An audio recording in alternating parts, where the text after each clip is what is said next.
Paper-based data entry in the hospitality industry. Can we get rid of it? Hello and welcome to the Boostara Podcast. I am your host, James.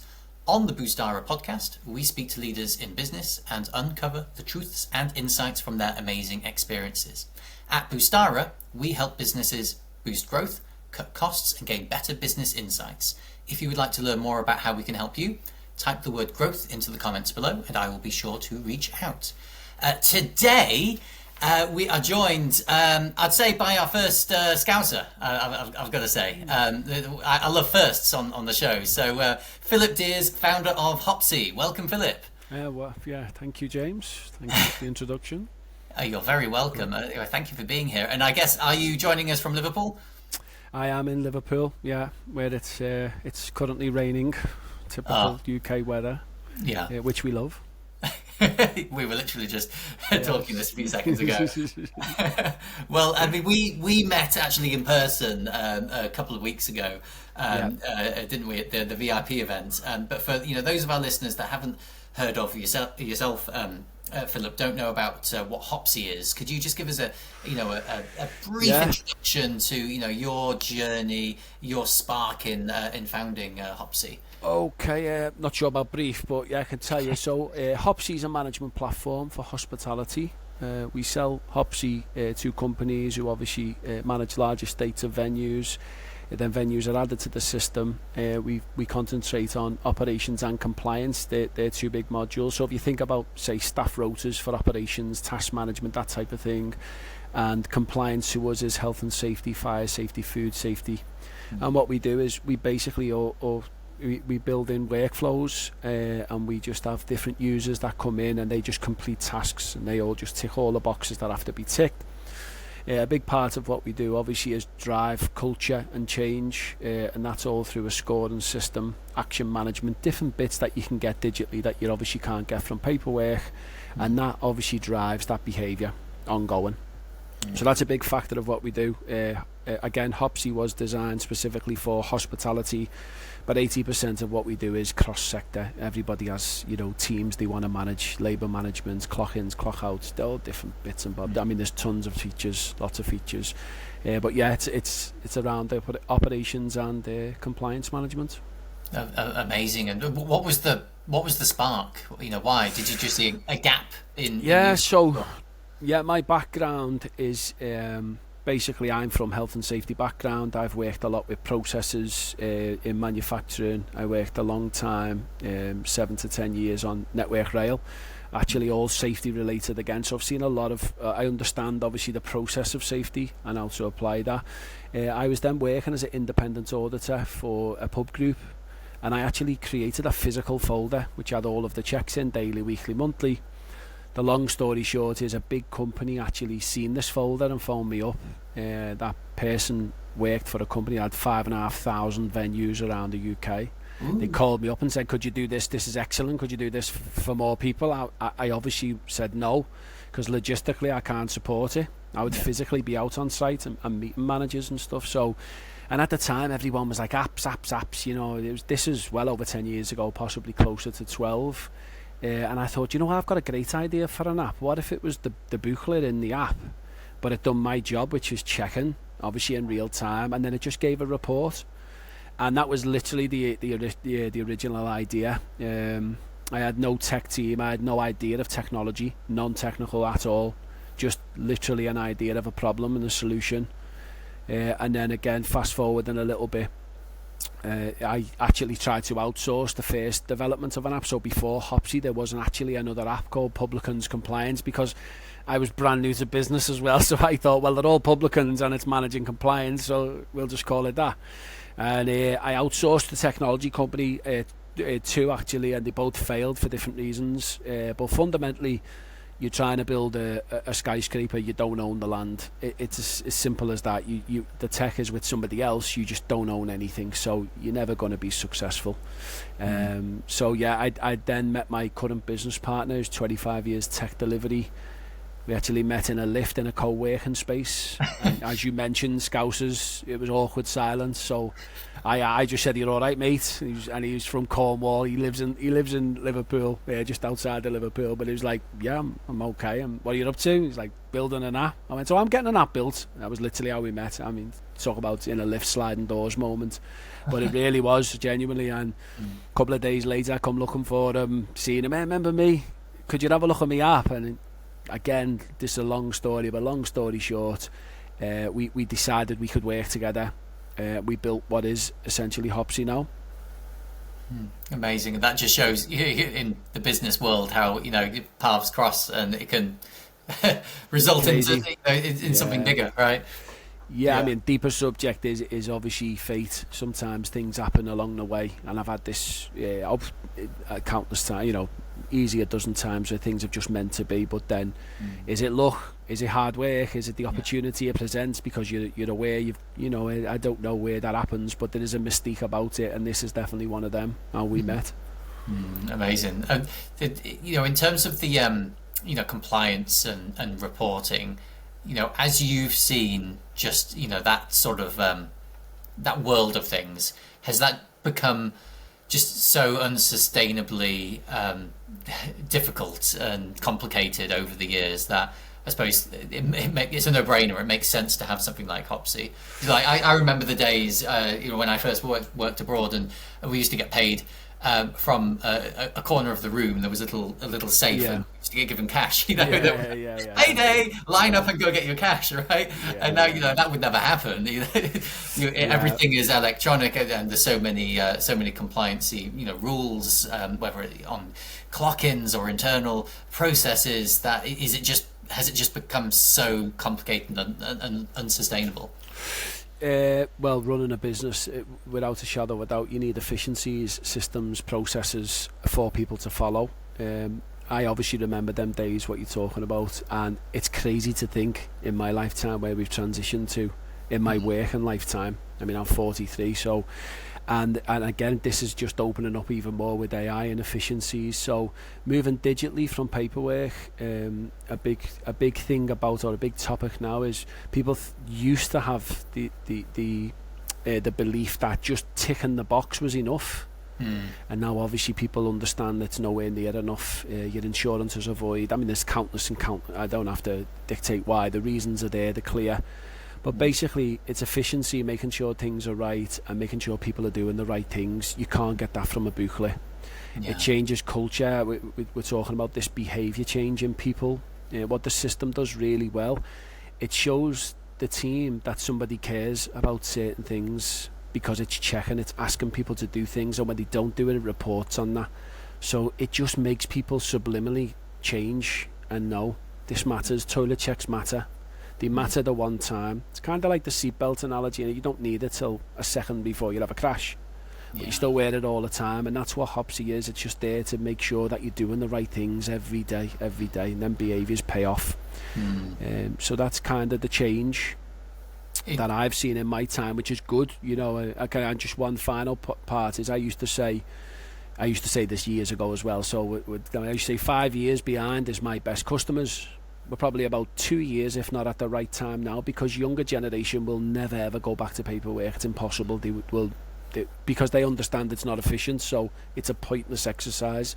Now I see companies now still sending booklets out, or councils I deal with. They say we're going to send this big mass booklet campaign, and I'm like, they're just caught 20 years, 15 years ago.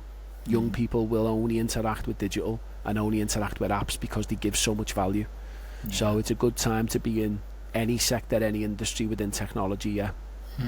That's very well said. In terms of the the younger generations coming up, we speak with a lot of different recruitment agencies on the podcast that are all fully aware of the changing needs of younger generations, and exactly that digitally native approach. That's what's just the norm. If you're not, then you're not having those younger generations work efficiently, work well in your company, because like you said, they just won't do the paperwork. It's not professional looking.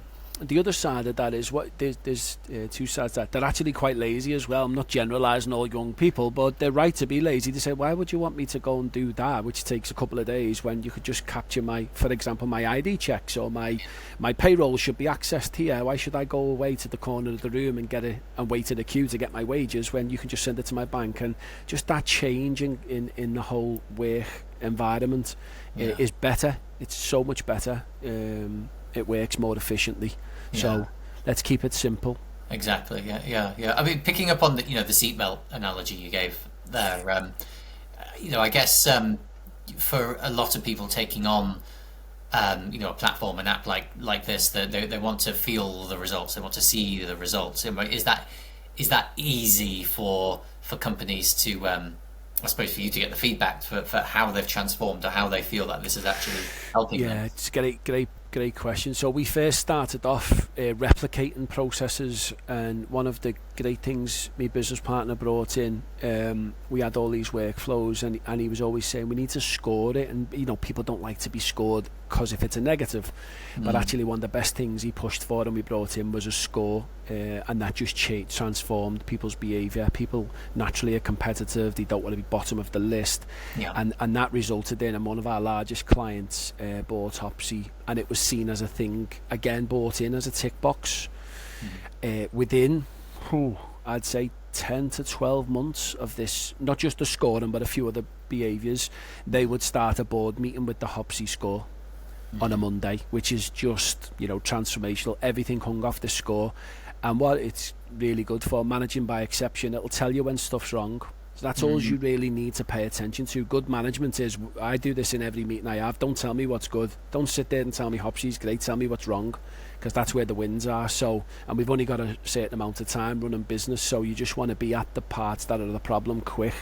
And big businesses are exactly the same. They just cannot keep up. There's too many moving parts. So systems, not just Hopsy, in general, all kinds of systems, they have to do that. They have to be effective, and obviously they have to report up.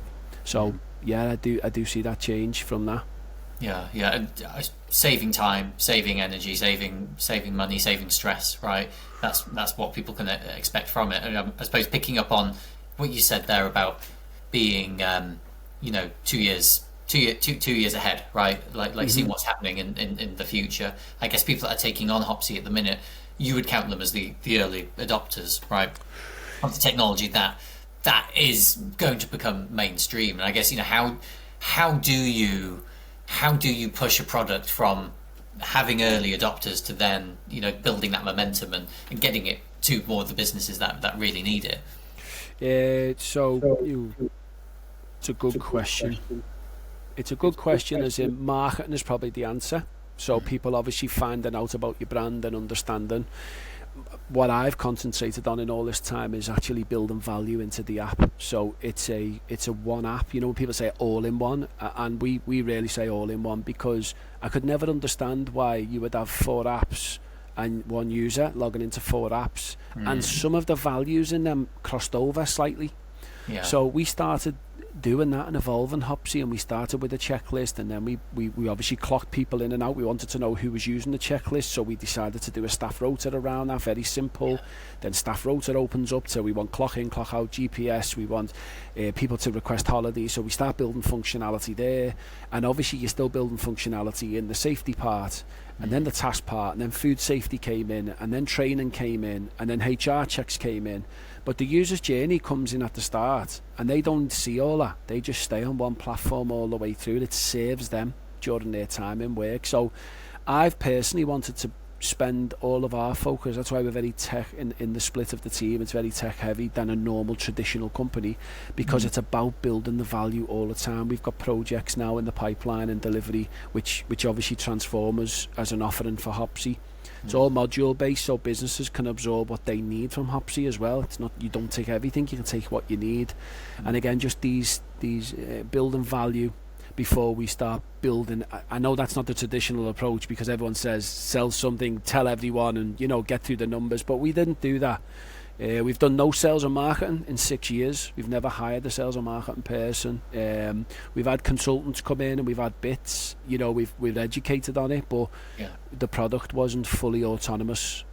till recently, so it was kind of pointless. All of our sales have came from organic, so people telling people, and that's how we made our first £1 million, is literally people telling people. So the growth for Hopsy is huge. If you think about it, never doing no sales and marketing, it's probably 70% of most businesses are sales and marketing, so we've still got to build 70% of the value of this company, and we're still doing really well. So and that's just purely off the strength of the product. That's just product that you've put it through. And I'd like to say it's the Scouse charm. People do meet me and I'm like, I am the salesman, by the way. So I do have conversations where, so I'm a little bit the qualifiers, like the entrepreneur type.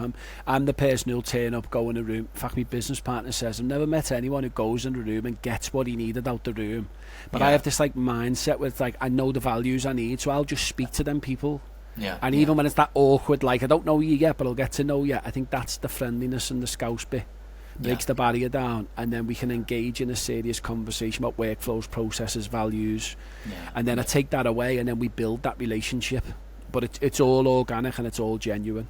And it starts with having an extremely strong offer, right? Like you're solving. Well, you can't sell you can't convince people to buy nothing. Like you said, you can see where the future is going.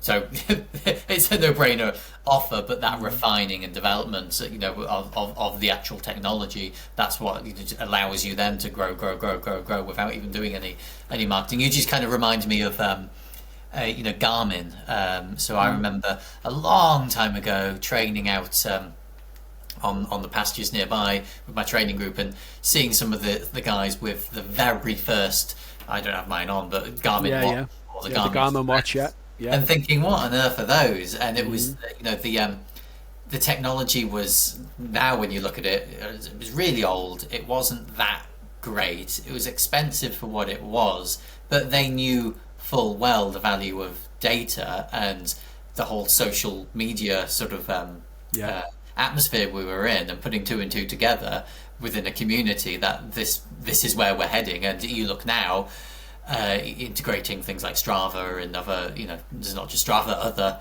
running apps are available, but the whole value of data sharing, running information, and the value of the information that's gotten from the watch, from the readings, and that's, I think, in the same way now they're very, very very much market heavy in their offering, but they're global as well. But being able to see what's coming in the future, that's, if you've got that keen eye, then, and you've got the tech and the offer there, then the world's your oyster, really. That's it. The planets align. I mean, again, it's a great point. A lot of what we do for Hopsy in hospitality along this journey and them types of conversations, I would obviously get approached by people from other sectors who would say, well, we need this, we need that, we need automation, we need workflows, we need safety compliance, care, hotels, schools, that type of thing. So we actually started building a brand new application to support multiple sectors. We started that project about 2 years ago, which is about 80% complete. And that is the evolution, again, of technology. Technology moves on, as you well know, it moves and changes. So what we were building 5-6 years ago, you just have new ideas. And I mean, not just in AI, I just mean the way you refine technology, certain things within the framework, within the foundation, can just be better. So we started doing that, as in building for the future. Being able to sell internationally as well. These are all the ability to do that cross sector is what we're building for the future, and we're doing it off a lot of learning that we got from a great app called Hopsy. Amazing. And you touched upon very quickly that AI, right? So what that the changing landscape that we're going through now, and a lot of people do say that the AI revolution that we're experiencing, we're just in the first little period of it, the first couple of years, and this is going to stretch on for a good 5, 6, 7 years. What do you see the impact of AI having within your industry, within within the whole sort of business ecosystem? So it's clearly huge, transformational. I see it as, so I'm a little bit glass half full. Okay, I think you'd have to be a bit nuts and you think everything's going to be fine. So I think it's going to be really positive. I speak to a few people who don't really understand AI, and they obviously are fearful, you know, and they don't like it. Now, disclaimer: I don't understand AI fully. Obviously, you've got to be building AI over in Silicon Valley to really understand the capability. But a clear distinction, I think, when people think of ChatGPT, it performs a lot like ML, like machine learning. And the difference is, if you've got a load of data that you give it, it can give you answers from that data set and give you really good, efficient answers quick. So if I was an accountant or a solicitor doing terms and conditions or contracts, I'd be worried, because I'd be thinking, well, that's going to replace that type of menial task that I used to spend 2 weeks. I mean, I've dealt with accountants and solicitors, and you put a request in, you still pay them good money, and they're still waiting 2 weeks later for the return, and you think, what's happening? You know, or maybe a couple of months. So I think AI, in that, when we call it AI, will work perfectly in efficiency like that. AI, to me, the definition of AI is it thinks of outcomes, and it will do solution outcomes, which is completely different than I've seen. I've not seen anything that does that. I've seen you put a prompt in or request something as an output, give it some parameters, and it will create something quick, and it will do a really good job at that. I haven't seen true AI, what people are... I mean, again, we're speculating here now, it's make-believe, but I've not seen it myself, the true essence of AI. But whatever's coming is obviously big. Lots and lots of, well, it's ridiculous amounts of money is being spent to support the ecosystem of AI. I'd like to think it will take care of a lot of jobs that are, I mean, again, this is total blue sky thinking, so I caveat this with real, like, I do not know what's coming, but I'd like to think that it would free up people from tasks and jobs that are not really suited for us, to be able to do things and find purpose and new meaning for yourself in your day-to-day life. I actually see it as a massive positive. If I was going to make a film, the script would be something along the lines of, this AI came in as a foundation for most people to be able to take on real world challenges like climate change. You know, AI can't plant trees, sorry, bad analogy, but you get what I mean. It's like it's not part of a community. Humans are, and have we lost that a little bit? Maybe, you know, but this is Hollywood movie film. Right? I certainly wouldn't write the Terminator. You know, that's not, I don't see that happening. I see it being a massive positive. And if you just think about the transition I've mentioned in my time, it was paper-based to an app, and all of the benefits. I could probably talk for 20 minutes about the digital benefits we bring. You think about AI and what it potentially means, it's 100 benefits. So it's going to make businesses more efficient. It might make them leaner in human people working, but that they are actually more efficient, and it's better. It must be better, okay, from a business, which is productivity, which is obviously, it builds into the economy, and you know, they wouldn't be putting all this money in if it hadn't been well thought out. I would like to think anyway. Well, I would say it's past the tipping point now, in terms of the technological developments and where it's headed. There's going to be good and there's going to be bad, but I guess like the Industrial Revolution, you know, it did replace jobs, but it replaced the dangerous, hard-working jobs, right? With this revolution, it's exactly what you said there. It's taking away the menial, repetitive jobs. It reminds me of a movie, and I can't remember the name of the movie. I'm terrible with this, actors or names of things. I can picture it in my head, but I can't. I'm good. I'm a movie buff. Go on. It's a movie where there's a guy, and he's typing away. He's on a keyboard, or he's it's early 1900s, so he's maybe writing something. He's in an office full of people doing the same, and the camera pans from him to outside. He looks outside, and there's a graveyard outside of the window of the office block, and then it shows like day after day after day he's going through the same routine, repetitive job, and then there's the graveyard, right? It's just showing us that, you know, you're doing this for what, right? Is this really life, right? And I think that's the whole point of AI, really, when it's talking about getting rid of jobs. It's getting rid of the jobs that have no real meaning, right? As you said, the meaningful tasks are the ones that involve us with community, involve us with communication, with connection, right? So there may be a leaner company, but the people will be doing higher value work, higher value activities. In my mind, as I see people like yourself coming onto the podcast, I think that the trend is the same, that business owners all see the benefits in terms of what tasks can be taken away, the things that they really don't want to deal with, right? And it always ends up being manual, repetitive data entry. If you do it more than 3 times in a day, it should probably be automated. It should be given to AI, right? The things that have the best value are to do with conversation, to do with building that connection with clients, right? Yeah. Or with your own, even workforce, your own staff. I don't know. Is that the kind of thing you would? Yeah, I mean, you mentioned some keywords there, connectivity. So there's 2 sides. There's efficiency in processes, and if we just class AI as something that is magnificent at that, it can only be a good thing. You talked about connectivity. You talking about human behaviours. One thing I would say is AI free thinking and making decisions is obviously void of a very, very key aspect of human nature, which is the ability to be compassionate. Yeah. And to think like a human. And I've made lots of judgments that have not made sense, but they make sense from a human being point of view, as you well have. Now, that's the only thing I would ever get into a conversation saying, is this regulated? Like, is the human validating, we're going to do this many things? Is a human going to go, hang on a minute, maybe that's a little bit drastic, And I don't mean like bad, I just mean, there's no emotion, okay? Yeah. So, but again, this is all kind of down the rabbit hole. I would love to be able to engage with people who are on the cutting edge, even just in some sort of talks, or maybe visiting America and seeing some of this, because it must be fascinating, mind-blowing to see not just the capability but the application of it. That's probably the key. It's like, where's it going to be applied and how efficient? I can think of lots of positives. I like to focus on the positives. I think it's going to be huge for science and discovery and medicines and moving forward and curing diseases. Just like I say, just to be able to access the data and process it quick and and move all them parts across it's fundamentally better than a human.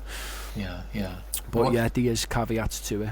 Where do you see AI potentially having the biggest impact on your business, on the growth and the future? So for us it's all about the only real use I can honestly say I've seen is being able to grab content really quickly and deliver an outcome. So let's say I used an example before about creating a contract. There's only fixed terms, there's only a certain framework and UK governance that you can actually have anyway, so almost all terms and conditions are a copy and paste to a degree.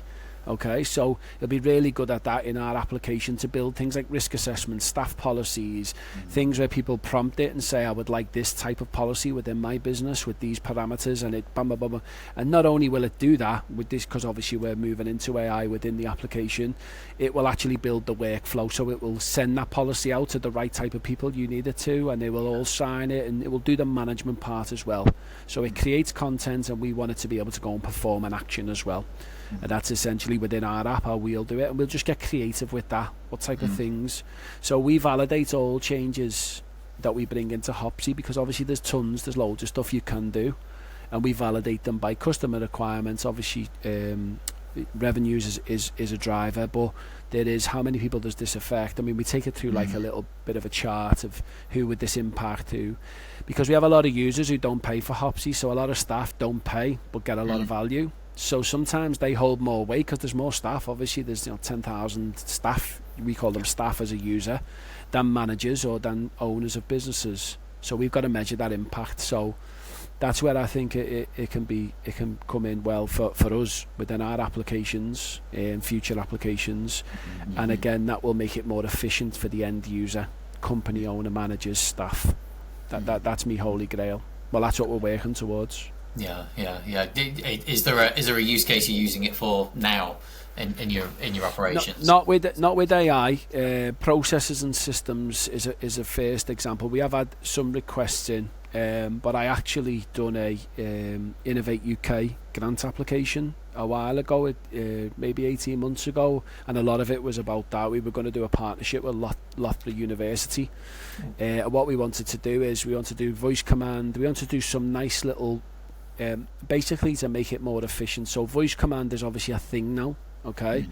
When I was looking at this 2.5 years ago, it wasn't. It was like, and I used to watch people typing loads of words in, and I used to think, well, maybe it should just prompt you with some ideas, or maybe you should be able to just verbally dictate. So I was thinking then, what is now pretty common, you know. So building into our app, I mean, a user case we have is more about shifting mindset from the paper processes and the lack of genuine data. You mentioned data earlier. If you've got a stack of booklets, nobody's checking the yeses, and you've got no way of measuring data from that. You just know booklets are being completed. So I'm pretty sure in this conversation we are miles past booklets. They're totally inefficient. They don't work. Moving online and moving some of our customers, that's been a revolutionary change. You know, that's revolutionised their business operations, and that's a positive feedback we get all the time. I will caveat that though by an apprehension by customers, certainly people we haven't brought on, okay, who think the big bang implementation is too big on the business, and they avoid that, okay. And some people avoid wanting to see the blemishes as well because they can't control it. So we do phased rollouts now, which is what we learned. Under the carpet. Well, yeah, I mean, to be honest, they're still running a business, and everybody's got a boss. And, you know, very few people I'm very lucky that the people I speak to are customers of ours, and the people I've got in the pipeline are very forward-thinking CEOs. They understand it's going to be pain. And I liken it to this: if you take your car in for an MOT, you don't say to the person, just do us a favour, don't tell us these things because I might have to pay. You want to know what's wrong. You can make a decision to do anything about it, but without knowing, in the long term, that's you're in the dark. Point, right? It's only going to get worse. Exactly. So, and especially in an industry that's been hit left, right, and centre over the past 5 years, right? With COVID, the cost of living, right? They can't really afford not to know where the issues lie within their operations. So I genuinely, I mean, again, if we'd have mapped this out different, in fact, when I met my business partner, we got offered significant investment. We'd only started the company 5 weeks, okay, so we didn't even have an MVP that we'd sold, but we had this passion and this idea, and somebody asked us to go into construction only, and they would invest. I mean, we went through lots of meetings. It was a real offer. But we'd already had I'd obviously come from hospitality, so my desire was, well, I've got lower hanging fruit, and I know the product market fit, so let's go for that. In hindsight, which is, you can't go back in time, but obviously if I'd known what I'd known now, the hospitality sector in this country has been absolutely obliterated. It's a testament to the people, and I mean that serious, that they've persevered with this mentality. Only hospitality, I think, have got. Lots of others would have just folded in. Just incredible people and endurance. They know nothing else. Yeah. You just mentioned some headwinds. There's major headwinds. Brexit, the energy crisis, all significant effects on this industry that just keep plugging away. Now it's national insurance, minimum wage, and they just keep going and going and going. And it is obviously shrinking as a sector. You know, only the strong survive and all that. That's business. But this is a lot. This is a lot for the sector. So one of the motivations behind getting going with the new app was obviously it's a moat for the company long term. Schools are funded differently, care is funded, CQC, Ofsted, that type of thing. So compliance in them sectors is a big driver for them businesses. But I do feel sorry for hospitality and credit to them for getting this far, getting through it. Yeah, exactly. Very well said. And you know, going forward, Philip, you know, in the next 6 months, you alluded to you know, the growth that you're looking to gain. You know, what is in the pipeline over the next period? Well, the headline is obviously completing of the app and launching. So we've got an MVP for 2 of the sectors, which is care and hotels. Schools will be early next year, Q1, Q2. And that's because we want to do a staged approach, okay, and bring them on. But the headline of that is multiple sectors on the new app, and I want to personally take this international for sales. the way I'll do that is through partnerships. So we obviously do cross-selling with partners, tilling companies, things like that. And obviously them having a presence in another country means we can just piggyback on the back of that, be upsold, and we can facilitate that scope. So I've already got the irons in the fires to do that. That's the process for the next 3 years. Beyond that, I always say to people when they speak to me, don't even begin to make a plan beyond 3 years. In fact, sometimes it's 3 months. So, you know, hypothetically, cash flows beyond 3 years, you're dreaming. Just get on with a solid 12 to 18 months and have some ideas of 3, and that's mine. I will feel like I've done enough. I've brought enough to for the journey that I've been on. But yeah, who knows? AI coming in could be a new iteration again. Yeah, absolutely right. I mean, for anyone that's listening, they're interested in learning more about Hopsy, how Hopsy could help them. What's the best contact details to get you on? What's the best way to approach? Honestly, I mean, we do everything now to self-serve and free trial. Just go to the website, which is obviously www.hopsy.co.uk. You can literally start a free trial, get a module, add some staff, and just see how you find it. We've obviously got support teams, we do live chats, we do everything in there. But yeah, that engagement, I mean, I deal with corporates and partnerships, so my clients are obviously hundreds and then to thousands of venues, so there's a different engagement because onboarding's it's bigger, but it fundamentally is the same. We just need to educate a little bit on the key parts, and then we move them down. So I reach out to me, I get reach outs on LinkedIn, and I get just emails, and it's funny, we don't do it like a structured marketing, and it's different inputs. So yeah, it's just finding me on LinkedIn and stuff like that, and we get the engagement going. Amazing.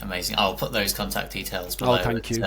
And I would highly encourage anyone, especially within hospitality, reach out to Philip and get onto a demo, get onto using the app, and just like we said there, it's a no-brainer. It's going to streamline your operations. It's going to make everything sourced into one specific location, and you're going to see where the problems lie within your own operations. Then why not use it? Why carry on? If going back to the original sentence, paper-based data entry, that's only exacerbating what problems may already be there. So definitely get on to Hopsy as soon as you can. And Philip, I guess in summary of the conversation, really the things that stood out to me most, I'd say firstly, and this is really just putting business hat on, is if you've got a really strong offer, if you can see what is coming in the future, then start now. Even if it's not a reality now, if you can think ahead 2 years, 5 years ahead, and you can see where the market is going, where the problem is lying, then work on that now. And if you are then getting, as you are, organic reach, organic recommendations, then that's only proof of concept that this is something worth the time and the money investing in. It's a brilliant way to end it, because I get asked this a lot. So obviously I'm a brand new startup, you call it entrepreneur, so I suppose I've validated that. People come to me all the time, I've got this great idea, and I just say the same thing. I say the idea is 5%. It can be the best idea in the world. If it's even 5%, the work, the execution, the amount of things you have to do is 95%. It can be a great idea. So to validate that idea very, very quickly, find somebody to buy it. Get somebody to pay for it. You can have the best idea on paper in the world, and it can solve all these different problems, and good luck to you if you can convince investors to invest. I didn't do that route for many reasons. We got offered investors, it doesn't matter, it's a different subject, but we've essentially bootstrapped as well. So we've had the toughest of toughest journeys, but now all the options can open up for scale. But what I'd say to people, again, like I say, everyone's got good ideas. Honestly, I've heard some brilliant ones. I was going to mention a couple then, but I'm respectful to other people's ideas. They're great ideas. It's execution, honestly. It's execution, and it is so tough. And people think you get money and it solves it. It really doesn't. Beyond a certain number, you can't spend it. You can't go and get 30 staff. You're inefficient. You've got no processes, no systems, no delivery, no management. Building a business is really tough, tough. Okay, so my advice to people is definitely that: get an idea, get it to as raw of an idea as you can. If it's an app idea, let's say, then, and just get a customer to buy into it, and that customer journey and customer demand will almost take you off where you were anyway, and your idea will evolve. Okay, but that's my experience. Again, very humble. I don't know all businesses. I don't know. There's lots of ways to skin the cat. James, you probably spoke to other people, different methods, but that's my advice. That's an excellent way to end it on. Really powerful insight, Philip. Thank you so much for joining on today. Brilliant. Thank you, James, for having me. Excellent. Thank you, everyone, for listening. Please like and share this video so we can get this out to as many people as possible. Thank you. Brilliant. Thank you.